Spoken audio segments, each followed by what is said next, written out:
AutoCAD possède un outil qui s'appelle mesurer et qui permet de mesurer des distances, des rayons, des angles, des aires et des volumes. L'outil qui m'intéresse ici, c'est mesurer une aire. Si je dessine une aire définie par un certain nombre de lignes, je vais pouvoir avec l'outil mesurer aire, calculer l'aire définie par 1, 2, 3 et 4 points et j'appuie ensuite sur la touche Entrée. Il me donne ici l'aire de la surface et au passage il me donne le périmètre de la surface. Cette solution marche très bien sur des surfaces composées de lignes. L'outil mesurer aire possède une option qui est l'aire de l'objet.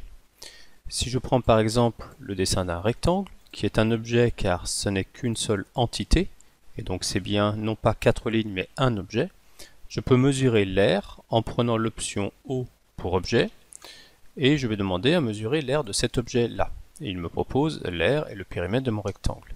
Ça marche aussi avec des surfaces plus complexes. Ça marche par exemple avec un polygone à 7 côtés, placé dans ce cercle-là, dont le calcul de surface est complexe, mais je peux mesurer l'aire de cet objet-là en prenant mon polygone. Voici l'aire du polygone. Ça marche aussi du coup avec des surfaces courbes. Je peux prendre le cercle et mesurer, en prenant l'option O pour objet, l'aire de mon cercle.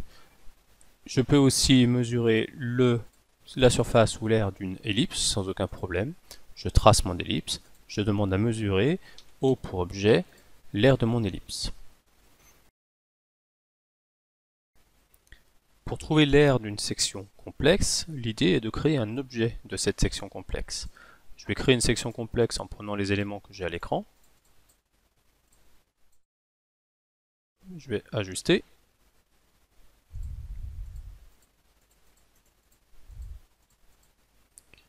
Voilà. Et l'objectif, c'est d'aller trouver l'aire de cette section qui est une section plutôt complexe.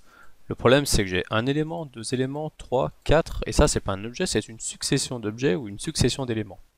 Donc pour créer mon objet, je vais utiliser l'outil Dessin, Région. Cette région va me permettre de sélectionner des objets qui feront en fait le pourtour de mon objet global. Je valide. Il me dit qu'il a créé une région. Et en effet, si je sélectionne cet élément-là, je vois que j'ai une seule entité, donc une seule région. Puisque c'est un objet, je peux faire mesurer, O pour objet, la surface de cet objet-là. Et il me propose l'aire de ma section plutôt complexe et le périmètre de cette section.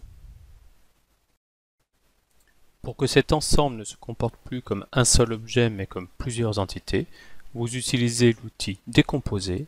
Je vais décomposer cet objet-là, je valide, et en effet maintenant j'ai un certain nombre de lignes ou de segments ou d'arcs qui viennent composer ma section complexe.